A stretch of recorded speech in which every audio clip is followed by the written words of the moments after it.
pues empezamos a hacer cabañas a lo que nos pedían en ese momento las ideas. Ya con el paso del tiempo ya fuimos transformando con las ideas que venían de los visitantes, nos empezaron a sugerir que hay que cambiar esto, que hay que mejorar lo otro, y así fuimos creciendo con puras ideas positivas.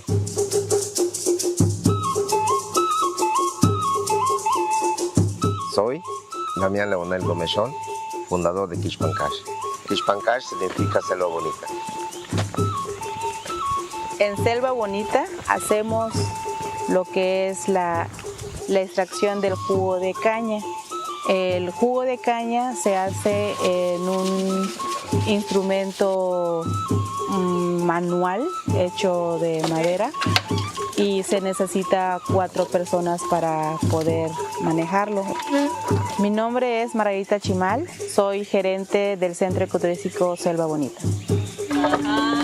Y una vez que tengamos el jugo, preparamos un mojito, pero un mojito estilo Quixpancash.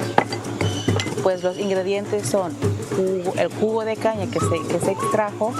En nuestro huerto está todo lo que necesitamos, que son limones, hierbabuena, hoja santa, y no debe de hacer falta el ron y pues la bebida sagrada, el Ixtaventún.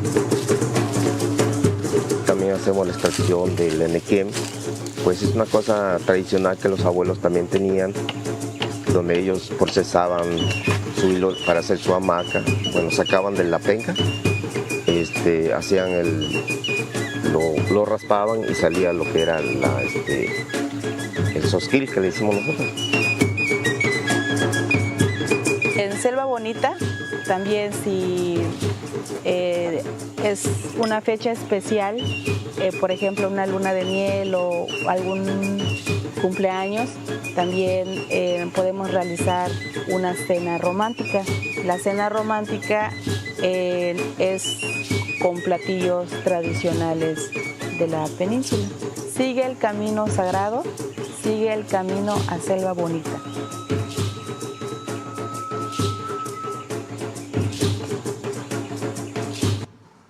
Bueno, es un ejemplo de enoturismo comunitario. Tenemos ya en todo el país turismo comunitario. El decirles que de verdad lo exploren, es una belleza única y además solo lo puedes vivir en México. Tenemos también al norte los Comiais, donde van a tener un centro en el Valle de Guadalupe impresionante, con cabañas, con artesanía, y de norte a sur tienen que disfrutar las experiencias que mi compañero Sebastián les va a contar. El decirles que el turismo comunitario es gestionado por comunidades con un rol de liderazgo en la generación y gestión de la oferta turística del destino. Integra lo más importante, su identidad cultural, gastronomía, costumbres, patrimonio biocultural, sus actividades productivas y modos de vida. Decirles que consolida sin duda el tejido turístico en comunidades indígenas, afromexicanas, rurales, forestales, pesqueras, artesanales, ejidales y comunales. Tenemos muchos beneficios del turismo comunitario porque además ayuda a la igualdad y a la justicia social de nuestra gente, promueve el desarrollo sustentable, la calidad en el medio ambiente, promueve el turismo responsable, dinamiza la economía local, mejora el ingreso de las familias, afianza el liderazgo de las mujeres. Muchos de estos destinos son ejecutados por las mujeres con toda su familia, preserva el sentido de pertenencia de la identidad cultural, protege los derechos de la propiedad y promueve la mejora de la calidad de los servicios turísticos. Siguiente. Sebastián le va a explicar de las acciones que estamos teniendo en el turismo comunitario. Siempre hablo de hoy con nuestra presidenta, tenemos un destino comunitario real que se comercialice y que esté al alcance de todos los mexicanos y de todos nuestros visitantes. Estamos con un distintivo para prestadores de servicios, con la Guía Nacional de Experiencias Turísticas, ya tenemos la de Mundo Maya, estamos con 8 estados más junto con la UNESCO y también estamos haciendo encuentros estatales de turismo comunitario. Así que Sebastián va a ahondar en estas acciones. Muchas gracias y los invito a conocer las diferentes experiencias que tiene México. Vive México porque su grandeza es infinita. Muchísimas gracias. Buenos días, pues como ya explicó la secretaria, el turismo comunitario es estas experiencias, estos servicios turísticos que producen las comunidades. Vamos para adelante. Y una de las primeras demandas que tuvimos por parte de las comunidades, decirles que la presidenta Sheinbaum desde el inicio de la administración nos dijo, queremos que esta sea la prioridad. Y nos empezamos a reunir con las comunidades, con cooperativas, grupos de comunidades campesinas, indígenas, ejidales, que prestan este tipo de servicios. Y una de las demandas que nos hicieron fue, queremos un certificado. En la industria del turismo se utilizan distintos tipos de certificaciones porque le hablan al consumidor de que van a encontrar pues cierto nivel de calidad, por ejemplo las estrellas cuando ustedes van a un hotel o Punto Limpio, diferentes. Y este es el primer certificado que se hace en el mundo para identificar a las experiencias de turismo comunitario. Forma parte del Sistema Nacional de Calidad Turística. Quiero decirles que además es el primero que emite la Secretaría de Turismo desde el 2017, es el primero de la Cuarta Transformación y pues no podía ser de otra manera que dedicándolo a las comunidades campesinas e indígenas. Entonces, decirle a quienes viajan que cuando encuentren este certificado es que están encontrando una experiencia verdaderamente comunitaria y que además está trabajando en mejorar la calidad de sus servicios. Vamos para adelante. Bueno, ahí está la ruta de cómo obtener el distintivo, está en las redes sociales, en la página de Sectur. Vamos para adelante.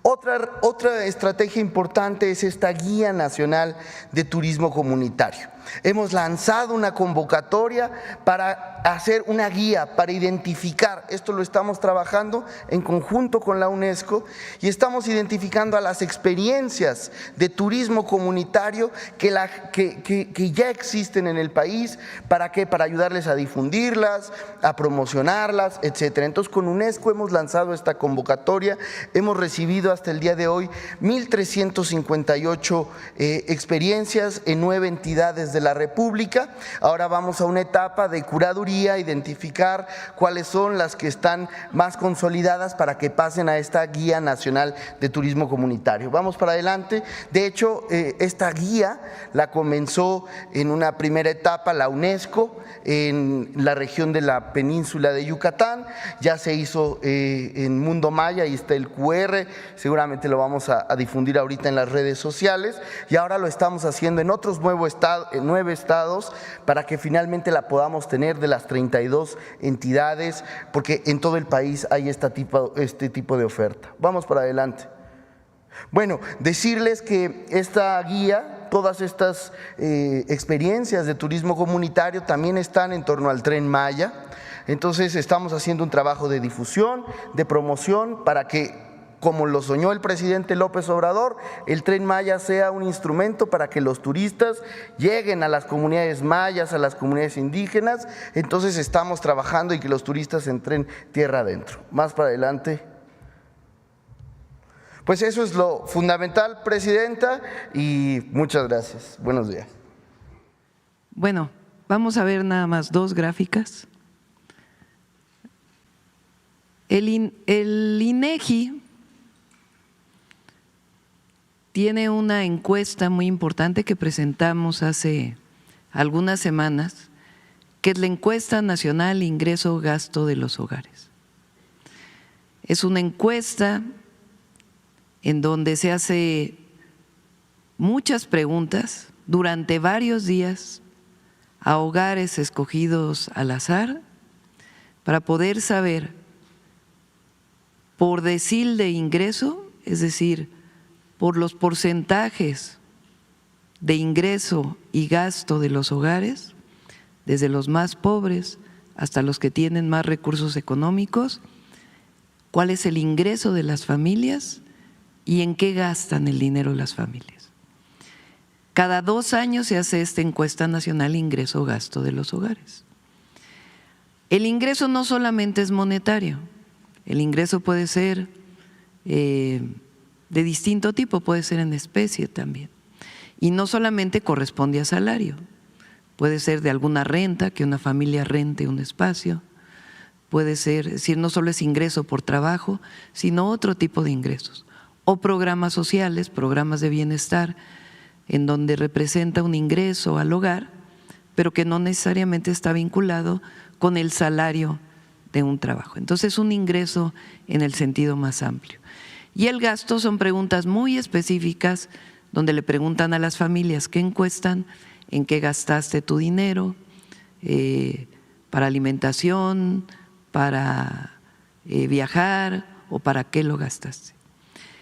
Esta encuesta nacional ingreso-gasto de los hogares es la base del cálculo de pobreza. ¿Quién hacía este cálculo de pobreza y bajo qué metodología? Lo hacía una entidad autónoma, ya se me fue el nombre, Coneval, que lo realizó hasta el 2022, presentó sus resultados. Cuando decidimos desaparecer Coneval, se le pasa esta atribución al INEGI y el INEGI hace un área específica para poder seguir calculando los datos de pobreza con la misma metodología que lo hacía el Coneval, es decir, no cambia la metodología, que esto es muy importante. El día de ayer salen los resultados de esta pobreza que se llama, del índice de pobreza multidimensional, que no solamente tiene que ver con el salario, sino que tiene que ver con el ingreso, como les explicaba, y también con el acceso a derechos, si se tiene acceso a una vivienda digna, acceso a la salud, acceso a la educación, y eso da una metodología de pobreza multidimensional. El resultado de esta evaluación, medida en este caso, o que presento desde 2008, es que en 2008 había 49.5 millones de mexicanos y mexicanas que vivían en pobreza. En 2010 aumenta a 52.8, en 2012 aumenta a 53.3. Es decir, los últimos 2 años del periodo, 4 años del periodo del presidente Espúreo Calderón, la pobreza en el país aumentó de 49.5 millones a 53.3 millones. ¿Qué porcentaje de la población representa esto? Porque la población en México ha ido creciendo. Representa un porcentaje en donde en 2008 el 44.4% de las personas que viven en México o que vivían en México en aquel momento se catalogaban como pobres, tenían una pobreza multidimensional. Y en 2012 aumenta de 44.4 a 45.5%. En el periodo de Peña, hasta 2018, pasa de 53.3, luego a 55.3, 55.2, hasta 51.9 millones de mexicanos en pobreza. Eso representó el 41.9% de la población. Aquí en diciembre de 2018 entra el presidente López Obrador. Aquí hay un ligero aumento. ¿A qué se debe este aumento? Al momento de la pandemia, el peor momento de la pandemia. La encuesta ingreso-gasto en 2020 se levanta en junio más o menos del 2020, que es el momento en donde están cerrados muchísimos establecimientos. Y en ese momento aumenta el nivel de pobreza en 2020. ¿Qué ocurre del 2020 al 2024? Pasa, digamos, en 2018 de 51.9 millones de personas, en 2024 a 38.5 millones. Más de 13 millones de personas salieron de la pobreza. ¿Qué porcentaje de la población? De 43.9% o de 41.9% en 2018 a 29.6%. Es decir, menos de 30%. ¿Todavía tenemos que avanzar? Sí. El que 30% de la población en México viva en pobreza, pues evidentemente tenemos que seguir avanzando. Ahora vean ustedes, en 2 años, de 46.8 a 38.5 millones de personas, de 36.3 a 29.6 en 2 años. Ahora, ¿qué pasa con la pobreza extrema? 2008, pobreza extrema, 12.3 millones de mexicanos, 11%. Vámonos al 2024, 7 millones de personas, 5.3% de la población. Es decir, se redujo a la mitad del porcentaje, conociendo además pues que aumenta la población en México. Esta reducción de la pobreza es una hazaña de la Cuarta Transformación. Demuestra que el modelo funciona.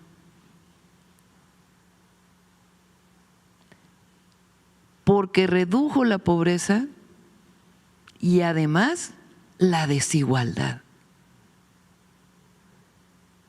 Es decir, hay mayor distribución de la riqueza.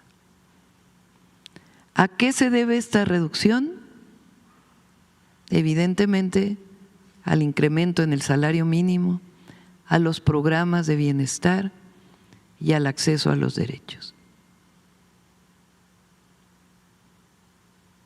Hay que estar muy orgullosos como mexicanas y mexicanos, porque este indicador habla de la esencia de nuestro proyecto, el humanismo. Un proyecto humanista se demuestra en esto, en la reducción de la pobreza. Y estamos seguros que vamos a seguir avanzando. Por eso hablamos de la continuidad y el avance de la Cuarta Transformación. Debía haber sido 8 columnas en todos los periódicos hoy. Algunos no, algunos ni lo tocaron. Pero bueno, ese es otro tema.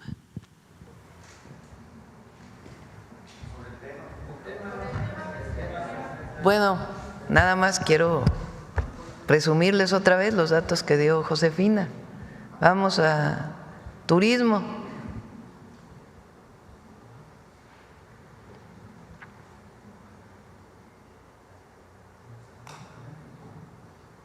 Mira, como que las alertas esas que saca Estados Unidos no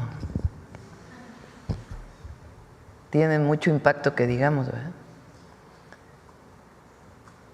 41.7 millones de enero a junio del 2024 y de enero a junio 47.4 visitantes. Y turistas que ya se quedan más tiempo en México, la diferencia, de 21.8 a 23.4. Y el gasto de los visitantes aumentó.